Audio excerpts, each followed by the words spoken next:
Oliver Bullough, Moneyland, Why Thieves and Crooks Now Rule the World and How to Take It Back. Narrated by Marston York and Morag Sims. Do you ever wonder how the rich stay that way? What exactly they do to stop taxes and tariffs from whittling away at their money? Are you curious about how they leave so much wealth to their children? If so, you're in luck. The blinks that follow will answer all those questions and more. Illuminating the tricks and tactics employed by the rich and powerful, they touch not just on financial regulations but also on global corruption, crime, and even assassination. When finance became global, piecing things together began to get very difficult, something of which very clever and very rich people have taken great advantage. If you're interested in finding out exactly how, dive into the blinks that follow and begin to unravel the mystery.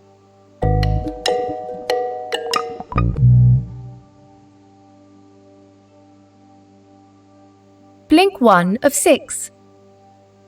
Prior to World War II, global finance was relatively unregulated. Money flowed rapidly among nations.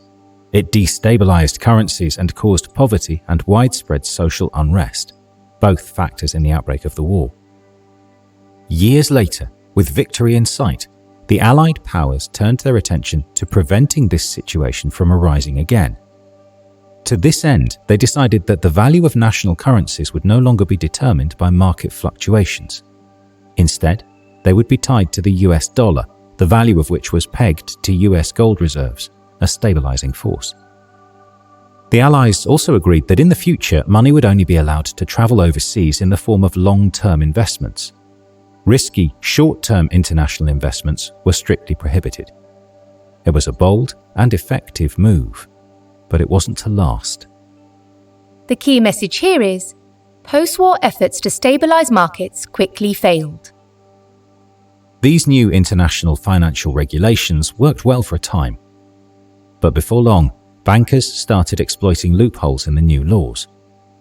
For example, although the US government oversaw American banks and regulated their loans to ensure stability, it couldn't interfere with dollars that were stored overseas.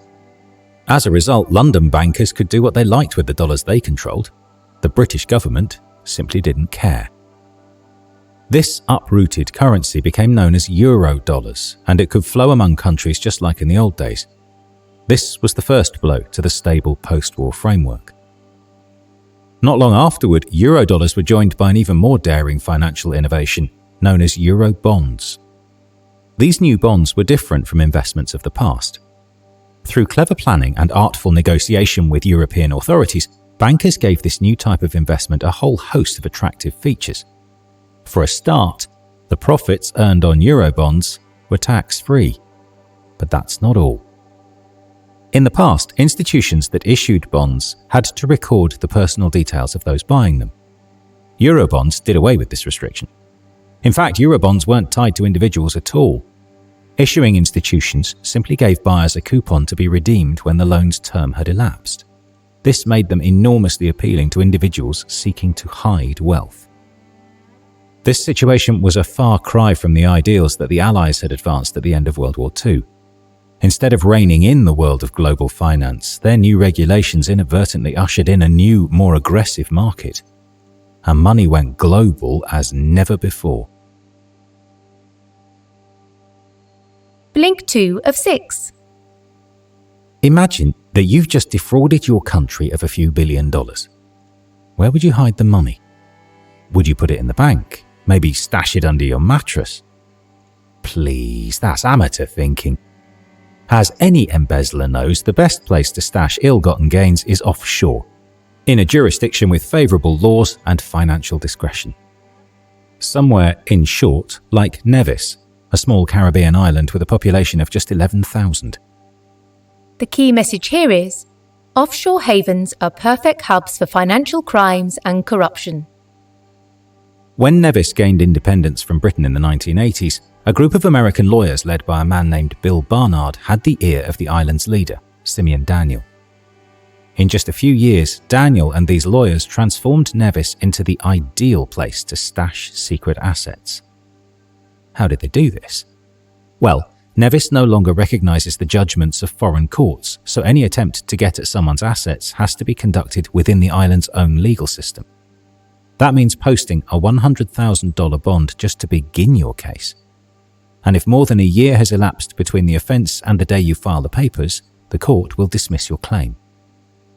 Before you get that far, though, you need to figure out whether or not the assets you're after are in Nevis. But the island has a confidentiality ordinance that prohibits sharing financial information with anyone who can't prove their right to hear it. Nevis isn't an anomaly either. Around the year 2000, the British island of Jersey made headlines when Filmco, a mysterious company based on the island, attracted the attention of Russian prosecutor General Yuri Skuratov.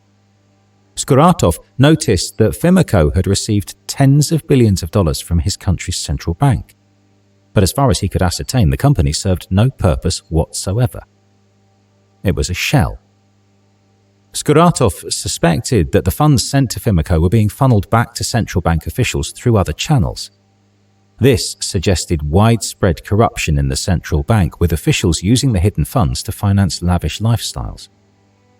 Skuratov went public about Filmco, and not long after he did, state-controlled TV broadcast footage of a man resembling him cavorting happily with a pair of prostitutes. The pushback seemed to confirm his suspicions. Skuratov was fired not long after, and his successor abandoned the investigation. Blink 3 of 6. Have you ever heard of a TV show called Say Yes to the Dress? If not, the premise is simple. Each episode features a number of brides-to-be who visit an upscale New York store and pick out their dream wedding dresses. Sounds pretty uncontroversial, right? Well, it usually is. But an episode that aired in May 2015 caused quite a scandal. This installment was special, focusing on 3 VIP brides whose wedding budgets were almost unlimited. The largest bill came to $200,000, the greatest amount ever spent in the shop. That's a lot of money, sure. But why the scandal? Well, the bride-to-be was named Naulila Jogo, and her father was a minister in Angola's notoriously corrupt government. The money that Naulila spent on her dress raised some serious questions about the integrity of the country's politicians and their concern for their impoverished fellow citizens. The key message here is, corrupt rulers enrich themselves in some of the world's poorest places. For most people in Angola, life is hard. Life expectancy there is just 42 years, and more than 80% of the country lives in poverty. To put Naulila's big purchase into perspective, if her father had earned the same amount as the country's president, it would still have taken him 2.5 years to pay for her shopping spree.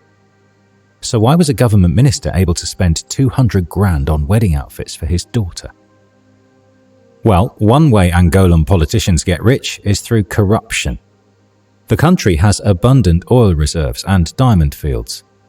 But the proceeds from selling these resources have never been widely shared. In fact, many Angolan officials have been accused of accepting bribes from Western companies in exchange for access to oil. And the dishonesty doesn't stop there. Between 2007 and 2010, $32 billion simply disappeared from the Angolan budget. And in 2002, the governor of the country's central bank was caught transferring $50 million of government money into his personal bank account. Back in 1999, an organization called Global Witness drew attention to corruption in Angola, but they were met with a stern rebuke from a leading Angolan politician. The man's name? Bonito de Souza, the father of the fashionable bride. There was a minor outcry in the Angolan media when the episode aired, but de Souza's reputation survived.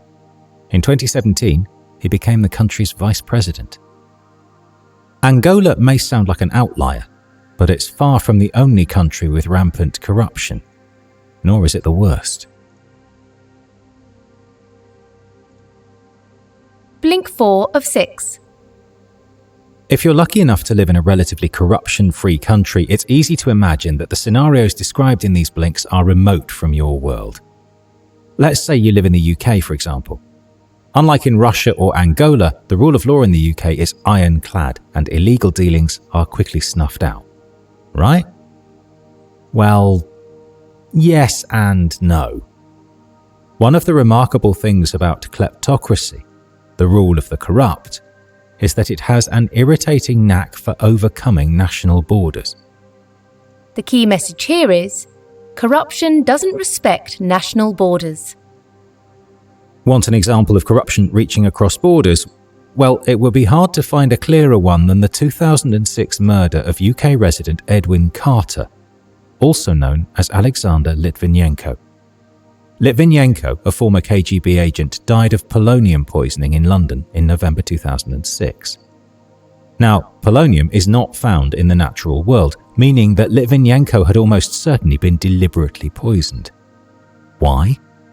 Well, before he emigrated to the UK, Litvinenko exposed a secret Russian government organisation dedicated to assassinating troublesome politicians and businessmen. When he arrived in London, Litvinenko continued to share information about kleptocrats with private investigators. The information he provided on one dangerous Russian magnate and politician led to the collapse of a multi-million-dollar deal the man was planning. And that, it seems, is what sealed his fate. Within 2 months, Litvinenko was dead. All signs indicated that two acquaintances of his, who visited him in London just before he fell ill, were responsible for the murder. But the men had returned to Russia by the time Litvinenko died, and their government refused to cooperate with the British investigation. In fact, one of the suspects, a man named Bullough, was soon awarded a medal for services to the fatherland and also won a place in the Russian parliament. As if this weren't enough, he sent one of Litvinenko's friends a T-shirt reading, in slightly awkward English, "Polonium-210, nuclear death is knocking your door." It seemed clear that the order to murder Litvinenko had come from high up in the Russian government. This wasn't an isolated incident either. There have been many other murders in the UK with indications of Russian involvement. But while national borders have failed to stop these crimes, they do pose obstacles to investigations. So far, Russian authorities have refused to play ball. Increasingly, it seems there is no such thing as a safe place to expose the crimes of kleptocrats. Blink 5 of 6. In 2007, a banker named Bradley Birkenfeld earned himself a 40-month prison sentence and banked over $100 million in a single move. What did Birkenfeld do? He told American authorities about his involvement in a huge Swiss tax evasion scheme that deprived the US Treasury of $100 billion in tax revenue every year. As a whistleblower, Birkenfeld was entitled to a portion of that money. But because he wasn't fully honest about his own actions, he also wound up in jail. In the past, Swiss banks had cooperated with their clients to hide assets from US authorities. But after Birkenfeld's revelations, everything changed. The key message here is, the era of Swiss financial secrecy is over, but new problems have emerged. In light of Birkenfeld's revelations, the United States drew up new and more stringent regulations for dealing with overseas banks. These banks would no longer be trusted to ensure that their clients paid taxes. Instead, Congress passed a law requiring all foreign financial institutions to reveal the names and assets of the US citizens on their books. If banks refused, they faced a tax of 30% on any investment income gained in the United States. The act came into operation in 2015, and it's already eradicated some common types of tax evasion. But the new system is far from perfect. Take the Common Reporting Standard, or CRS, the crown jewel in the system that takes on hidden assets all over the world. In many ways, it's a step in the right direction. In the past, governments swapped financial account details only on request. Now, countries participating in the CRS do so automatically. This makes it far easier to identify anyone trying to evade taxes. But there's a problem. As we've seen, ill-gotten gains flow out of some of the world's poorest nations, places like Angola, at an alarming speed. But even with a mountain of financial information at their disposal, many of these countries simply can't scour databases in search of financial wrongdoing. With their budgets already strained, they simply lack the manpower to pursue sophisticated tax evaders. What's more, one powerful country doesn't release data in accordance with the CRS.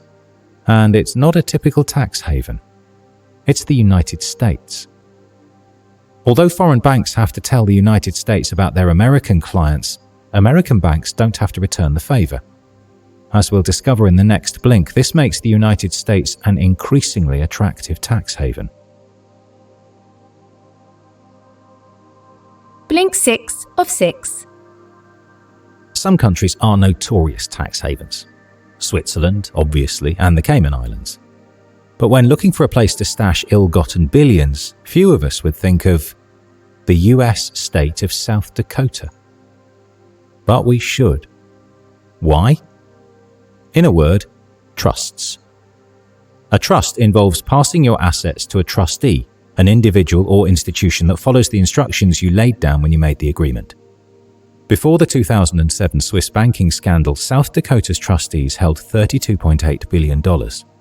Just a decade later, they held $226 billion, a seven-fold increase in 10 years. South Dakota isn't the only state that's abusing trusts.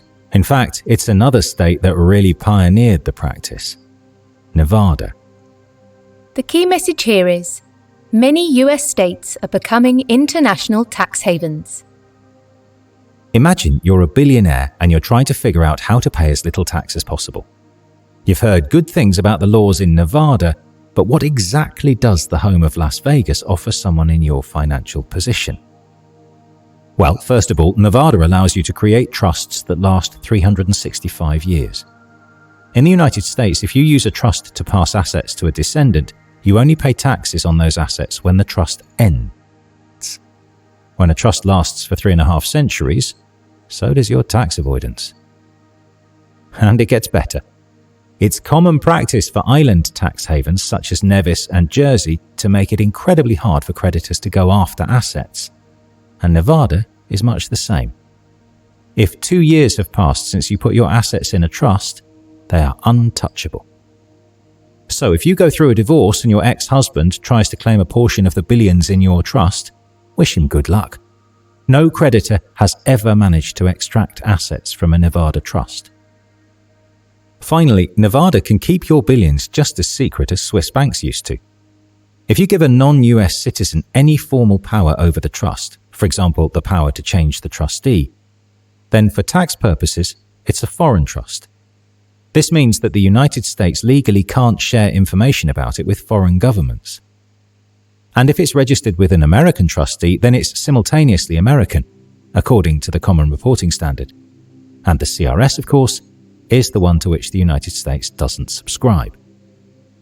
In short, Nevada might just be the safest place in the world for your billions.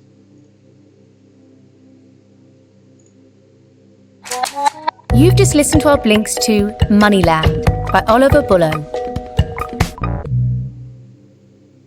The key message in these blinks is that when money went global, the rich and dishonest saw an unprecedented opportunity to protect and conceal their wealth. Because laws stop at borders but money doesn't, vast riches can be siphoned off into jurisdictions with financial secrecy and laws favourable to hiding cash. This leaves governments and regulatory bodies with little option but to chase money around the globe. Do you have some feedback for us?